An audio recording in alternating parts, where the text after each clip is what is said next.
जय श्री कृष्ण बंधुओं। आज हम इस वीडियो के माध्यम से सुनेंगे जितिया व्रत की कथा। हर साल अश्विनी माह के कृष्ण पक्ष की अष्टमी तिथि के दिन जितिया का व्रत रखा जाता है। इसे जिउतिया और जीवित पुत्री का व्रत के नाम से भी जाना जाता है। मान्यता है कि जितिया का व्रत रखने से संतान दीर्घायु होते हैं और उनके जीवन पर मंडरा रहे सभी संकट दूर हो जाते हैं। बता दें कि जितिया का व्रत बिना अन्न जल यानी निर्जला रखा जाता है। संतान के स्वस्थ जीवन और कामना के लिए महिलाएं पूरे नियम निष्ठा के साथ जितिया का व्रत रखती है। जितिया का आरंभ भी नहाय खाए के साथ होता है। इस साल जितिया का व्रत 14 सितंबर को रखा जाएगा। ऐसे में 13 सितंबर को नहाय खाए होगा और 15 सितंबर को पारण किया जाएगा। जितिया के दिन भगवान जिमुत वाहन की पूजा की जाती है। साथ ही जितिया के दिन चील सियारन की कथा भी सुनी जाती है। तो चलिए सुन लेते हैं चील सियारन की कथा। पौराणिक कथा के अनुसार एक पेड़ पर चील और सियारिन रहती थी।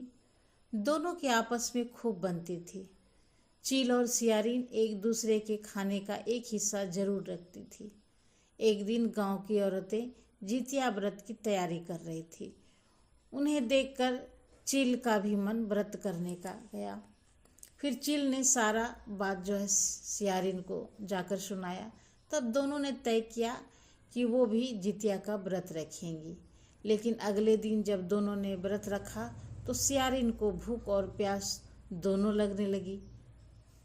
सियारिन भूख से व्याकुल होकर इधर उधर घूमने लगी और संजोग व्रत के दिन गांव में किसी की मृत्यु हो गई। यह देखकर सियारिन के मुंह में पानी आ गया। फिर सियारिन ने अजले सबको खाकर अपनी भूख को शांत किया। वो भूल गई उसने जितिया का व्रत रखा। वही चील ने पूरी निष्ठा और मन से जितिया का व्रत और पारण किया।